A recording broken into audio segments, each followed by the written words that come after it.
प्रधानमंत्री नरेंद्र मोदी 5 दिन के विदेश दौरे पर मलेशिया की राजधानी कुआलालंपुर पहुंच गए हैं। मलेशिया के बाद मोदी सिंगापुर जाएंगे। अपने 2 दिनों के दौरे में पीएम मोदी 13वें आसियान सम्मेलन और 10वें ईस्ट एशिया समिट में हिस्सा लेंगे। कुआलालंपुर पहुंचने पर वहां बसे भारतीय लोगों ने मोदी का जोरदार स्वागत किया और मोदी मोदी के नारे लगाए। आज पहले प्रधानमंत्री नरेंद्र मोदी आसियान बिजनेस निवेश समिट को संबोधित करेंगे और आसियान सम्मेलन में भाषण देंगे। इस दौरे का लक्ष्य एशियाई देशों के साथ व्यापारिक संबंध बढ़ाने और निवेश को आकर्षित करना है। 25 नवंबर को पीएम दिल्ली के लिए रवाना होंगे। मलेशिया और सिंगापुर की यात्रा के दौरान पीएम मोदी दोनों देशों में बसने वाले भारतीय समुदाय के लोगों को संबोधित करेंगे। ये पहला मौका होगा जब किसी दक्षिण पूर्व एशियाई देश में मोदी का भाषण सुनाई देगा।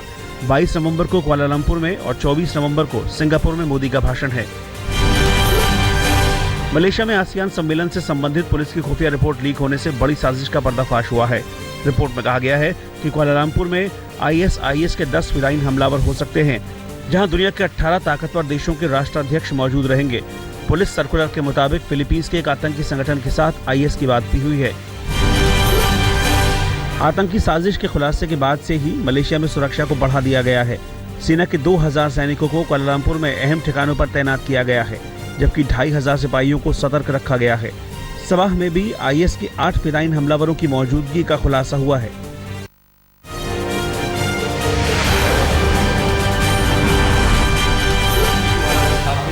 नीतीश कुमार ने 5वीं बार बिहार के मुख्यमंत्री पद की शपथ ली। आज बिहार सरकार के कामकाज का पहला दिन है। सुबह 11 बजे नीतीश कुमार अफसरों के साथ बैठक करेंगे और राज्य की कानून व्यवस्था का जायजा लेंगे। शाम 5 बजे नीतीश मंत्रिमंडल की पहली बैठक होगी, जिसमें सभी नए मंत्री मौजूद रहेंगे। पटना के गांधी मैदान में कल नीतीश के साथ साथ लालू यादव के दोनों बेटों तेज प्रताप और तेजस्वी यादव ने भी मंत्री पद की शपथ ली। शपथ के दौरान तेज प्रताप के उच्चारण को लेकर राज्यपाल ने 2 बार टोका, क्योंकि तेज प्रताप ने अपेक्षित को उपेक्षित पढ़ा था। तेज प्रताप को स्वास्थ्य और लघु सिंचाई मंत्री बनाया गया है। लालू के दूसरे बेटे तेजस्वी को बिहार का उप मुख्यमंत्री बनाया गया है। JDU और RJD कोटे से 12 मंत्री और कांग्रेस के 4 विधायकों को मंत्री पद की शपथ दिलाई गई है। पटना में शपथ ग्रहण समारोह के दौरान कुछ दिलचस्प तस्वीरें भी दिखी। लालू यादव ने अरविंद केजरीवाल के साथ हाथ मिलाया, तो शपथ ग्रहण समारोह में देर से पहुंचे राहुल गांधी ने खुद पहल करके लालू यादव से हाथ मिलाया, जबकि प्रचार के दौरान दोनों ने एक दूसरे से परहेज रखा था। वहीं वामपंथी नेताओं के साथ साथ एक मंच पर ममता बनर्जी भी नजर आईं। मोदी सरकार के खिलाफ गोलबंद होने की रणनीति पटना से शुरू हो गई है। शपथ ग्रहण के बाद सीएम निवास पर हाई टी के दौरान सभी नेता एक दूसरे से मिले।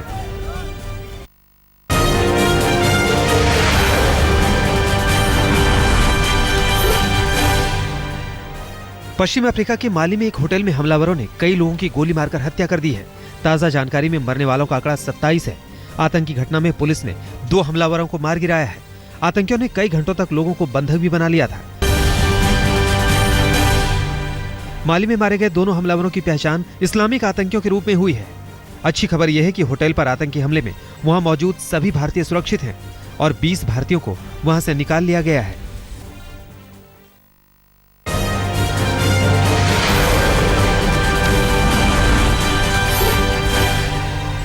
शीनापुरा मर्डर केस में पीटर मुखर्जी को 23 नवंबर तक सीबीआई की हिरासत में भेज दिया गया है। पीटर मुखर्जी पर भी हत्या का केस दर्ज हुआ है और उन्हें भी इस मामले में आरोपी बनाया गया है। पीटर मुखर्जी को सीबीआई ने गिरफ्तार किया था। आज पीटर मुखर्जी का जन्मदिन भी है। शीना मर्डर केस में सीबीआई चार्जशीट से बड़ा खुलासा हुआ है। इसमें लिखा गया है कि इंद्राणी मुखर्जी ने शीना का गला दबाया था, जबकि ड्राइवर श्यामवर राय ने शीना का मुंह दबाया था। शीना ने बचने की कोशिश के दौरान श्यामवर को दांत से काटा भी था। इंद्राणी के पूर्व पति संजीव खन्ना ने शीना के बाल खींचे थे।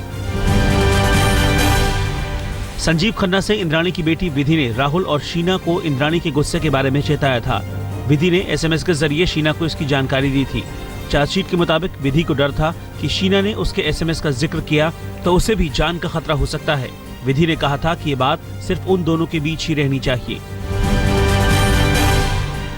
कल समाजवादी पार्टी के मुखिया मुलायम सिंह यादव का 76वां जन्मदिन है। जन्मदिन को मनाने के लिए सैफई को दुल्हन की तरह सजाया जा रहा है। सैफई के स्टेडियम में होने वाले इस भव्य कार्यक्रम की सुरक्षा व्यवस्था के लिए 1 SP, 11 ASP, 32 deputy SP, 28 SO, 200 दरोगा और 800 सिपाहियों के साथ 5 कंपनी PSC लगाई गई है।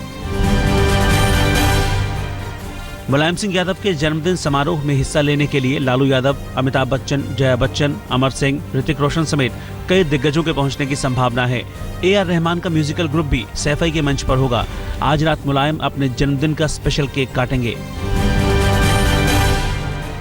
योग गुरु बाबा रामदेव ने कहा है कि पतंजलि के मैगी के खिलाफ अंतर्राष्ट्रीय कंपनियां साजिश कर रही हैं। नियमों के उल्लंघन पर बाबा रामदेव ने कहा कि उन्होंने किसी भी मानक को तोड़ा नहीं है, बल्कि हमारे उत्पाद में लोगों के भरोसे को देखकर MNC घबराई हुई हैं।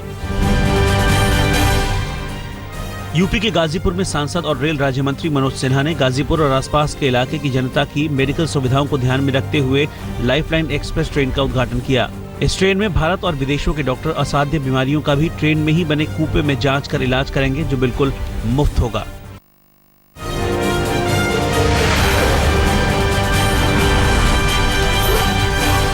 उत्तराखंड के रुड़की में आतंकवादी संगठन ISIS के विरोध में मुस्लिम समुदाय के लोगों ने प्रदर्शन किया। लोगों ने ISIS और आतंकवाद के खिलाफ नारे लगाए और पेरिस हमले की जमकर निंदा की। इस प्रदर्शन में देश के मुस्लिम धर्मगुरुओं के संगठन जमीयत-ए-उलेमा के साथ मुस्लिम समुदाय के राजनीतिक और सामाजिक लोग शामिल हुए। पश्चिम बंगाल के 24 परगना के एक स्कूल ने 7 साल के HIV पॉजिटिव बच्चे को अपने यहाँ पढ़ने से मना कर दिया। बच्चे की मां भी उसी स्कूल में बंगाली पढ़ाती है, लेकिन जब उन्होंने प्रिंसिपल से अपने बच्चे की बीमारी के बारे में बताया तो उन्होंने उसे स्कूल आने से मना कर दिया। स्कूल की दलील है कि दूसरे बच्चों के माता पिता HIV पॉजिटिव बच्चे के यहाँ पढ़ने के खिलाफ है। छत्तीसगढ़ के रायपुर में यूनिसेफ के कार्यक्रम में हिस्सा लेने पहुंची बॉलीवुड अभिनेत्री करीना कपूर। करीना ने हाल के दिनों में सम्मान वापसी पर कहा कि अवार्ड लौटाने से किसी समस्या का हल नहीं होगा। करीना ने कहा कि अवार्ड लौटाने के बजाय लोगों को ये सोचना चाहिए कि समस्या का समाधान कैसे निकले, क्योंकि ये पूरे देश का मामला है। बॉलीवुड अभिनेत्री करीना कपूर के साथ रायपुर में यूनिसेफ के इस कार्यक्रम में मुख्यमंत्री रमन सिंह भी मौजूद थे। मंच में दस्तक देने के बाद रमन सिंह ने बिना देरी किए खटाखट 2-4 सेल्फी ले ली। कांग्रेस ने यह नजारा देखते ही चुटकी लेने में कोई देर नहीं की और कहा कि छत्तीसगढ़ में किसानों की मौत हो रही है, बेटियां गायब हो रही हैं और मुख्यमंत्री करीना कपूर के साथ सेल्फी ले रहे हैं। गुड़गांव में क्लॉथ मॉकर्स फाउंडेशन ने अपना सालाना प्रोग्राम आयोजित किया। क्लॉथ मॉकर्स फाउंडेशन इस कार्यक्रम के जरिए आम लोगों को गरीबों की मदद के लिए प्रेरित करता है। क्लॉथ मॉकर्स फाउंडेशन पिछले कई सालों से गरीब बच्चों और लोगों को मुफ्त में कपड़े और अन्य सुविधाएं देता आ रहा है।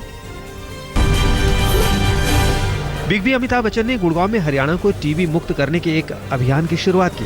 इस कैंपेन को हरियाणा सरकार और मेदांता अस्पताल ने मिलकर शुरू किया है और अमिताभ बच्चन इस अभियान का चेहरा है। इस दौरान उन्होंने एक मोबाइल बस का भी उद्घाटन किया, जो हरियाणा में घूमकर टीबी मरीज का इलाज करेगी। निर्देशक संजय लीला भंसाली की फिल्म बाजीराव मस्तानी का ट्रेलर मुंबई में लॉन्च किया गया। इस मौके पर फिल्म के लीड कलाकार रणबीर सिंह और दीपिका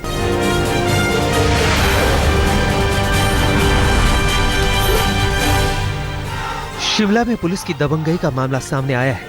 यहाँ एक पुलिसकर्मी ने माल रोड में एक युवक की जमकर पिटाई कर दी। घटना के बाद गुस्साई भीड़ ने शिमला के पुलिस रिपोर्टिंग रूम का घेराव किया और पुलिस के खिलाफ जमकर नारेबाजी की।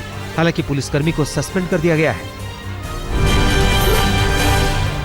दिल्ली में नरेला थाना क्षेत्र के स्वतंत्र नगर इलाके में 2 गुटों के आपसी झगड़े में प्रॉपर्टी डीलर के ऑफिस में जमकर फायरिंग हुई। फायरिंग में गोली दिल्ली पुलिस के सिपाही को भी लगी है। 3 लोगों को घायल अवस्था में हॉस्पिटल में दाखिल कराया गया है, लेकिन पुलिसकर्मी की हालत नाजुक बनी हुई है।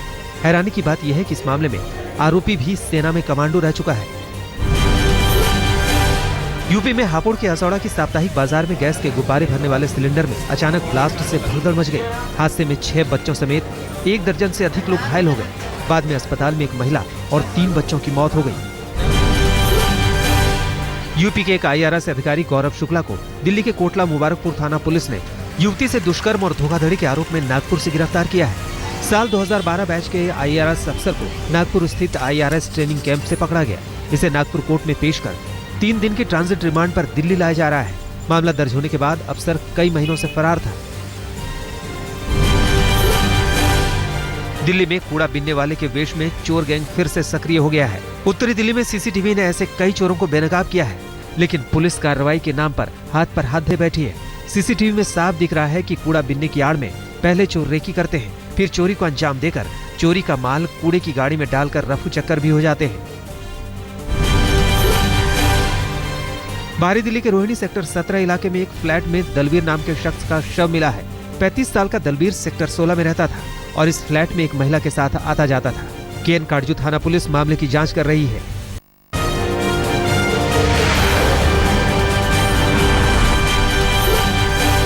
यूपी के फर्रुखाबाद के बाल कल्याण समिति ने नाबालिग बच्चों से खतरनाक करतब दिखाने के आरोप में 12 से ज्यादा महिलाओं और पुरुषों को हिरासत में लिया है। सभी लोग छत्तीसगढ़ के हैं। हालांकि इन लोगों का ये पुश्तैनी धंधा है। बाल कल्याण समिति के दफ्तर में इनसे पूछताछ की जा रही है। इनके बताए छत्तीसगढ़ के पते पर भी शिनाख्त की कोशिश की जा रही है। एक और जहां झांसी पुलिस जिले में ग्राम प्रधान चुनाव को शांतिपूर्ण ढंग से कराने की कोशिश में लगी है, वहीं झांसी में ही थाना सीपरी बाजार के गांव भोजला में ग्राम प्रधान के 2 प्रत्याशी और उनके समर्थकों के बीच जमकर फायरिंग हुई। फायरिंग में एक पक्ष के 4 लोग घायल हो गए। गांव में कई राउंड फायरिंग होने से दहशत का माहौल बना हुआ है। बस्ती के पुरानी बस्ती थाना क्षेत्र के पठान टोला में पुलिस ने नकली मोबिल ऑयल बनाने की फैक्ट्री का पर्दाफाश किया है। यहां से 3000 लीटर नकली मोबिल ऑयल और 19 ब्रांडेड कंपनियों के रैपर बरामद किए गए हैं, जिसकी कीमत 20 लाख रुपए बताई जा रही है।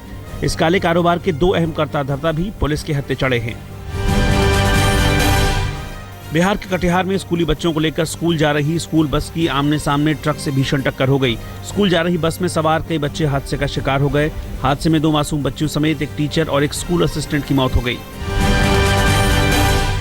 यूपी के जौनपुर पुलिस ऑफिस में एक युवती के जहरीला पदार्थ खाने के बाद हड़कंप मच गया। बेहोश हुई लड़की को जिला अस्पताल में भर्ती कराया गया है। युवती ने अपने बयान में जहर खाने की बात कही है, लेकिन पुलिस इसे ड्रामा बता रही है। लड़की के मुताबिक इलाहाबाद में तैनात एक सिपाही ने उसे शादी का झांसा देकर उसके साथ शारीरिक संबंध बनाए और अब शादी से इनकार कर रहा है। लड़की का आरोप है कि पुलिस उसकी शिकायत पर ध्यान नहीं दे रही। राजस्थान के भरतपुर में 3 दिन पहले लापता हुए 18 साल के लड़के का शव नहर में मिलने से हड़कंप मच गया है। परिजनों ने हत्या कर शव को नहर में फेंकने की आशंका जाहिर की है। मृतक युवक हलवाई की दुकान पर काम करता था। किला स्थित सुजान गंगा नहर में इसके शव को लोगों ने तैरते हुए देखा तो राहगीरों का जमावड़ा लग गया। फिर पुलिस को खबर की गई। पुलिस इस मामले की जांच कर रही है। यूपी के शाहजहांपुर में जनहित की मांगों को लेकर एक बुजुर्ग समेत 2 लोग पिछले 4 दिनों से मोबाइल की ऊंचे टावर पर चढ़े हुए हैं, जिससे उनकी हालत बिगड़ने लगी है। खास बात यह है कि उन्हें उतारने के लिए पुलिस या प्रशासन का कोई भी जिम्मेदार अधिकारी मौके पर नहीं पहुंचा है। दोनों पुलिस के गुंडा एक्ट में फर्जी कार्रवाई करने से नाराज हैं। टावर पर चढ़े दोनों लोगों ने धमकी दी है कि अगर उन्हें जबरन उतारने की कोशिश की गई तो वो नीचे कूद जाएंगे।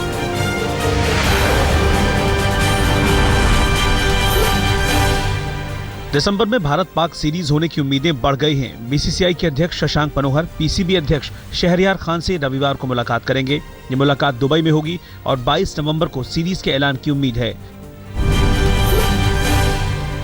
नागपुर में होने वाले तीसरे टेस्ट मैच के लिए दक्षिण अफ्रीका के तेज गेंदबाज डेल स्टेन का खेलना मुश्किल है। मेहमान टीम ने तेज गेंदबाज मर्चेंट डी लेंगे को टीम में शामिल किया है। सेलिब्रिटी क्रिकेट लीग में क्रिकेटर हरभजन सिंह की एकेडमी भी पंजाब द शेर टीम का हिस्सा बन गई है। इस मौके पर खास बातचीत में हरभजन ने कहा कि वह T20 के लिए वो तैयारी कर रहे हैं।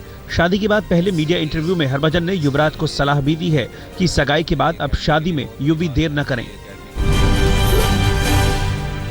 बॉक्सर विजेंद्र सिंह ने खेल मंत्री सर्बानंद सोनोवाल से मुलाकात की। प्रोफेशनल करियर और बॉक्सिंग में भारत को बढ़ावा देने की योजना पर दोनों के बीच बातचीत हुई। सानिया मिर्जा ने साल 2015 से ज्यादा कामयाबी हासिल करने को बेहद मुश्किल बताया है। सानिया ने कहा कि अगले साल भी इस साल जैसा प्रदर्शन करने की कोशिश करूंगी, लेकिन राह आसान नहीं है। इस साल 2 ग्रैंड स्लैम जीतने वाली सानिया डबल्स रैंकिंग में नंबर 1 पायदान पर भी रही।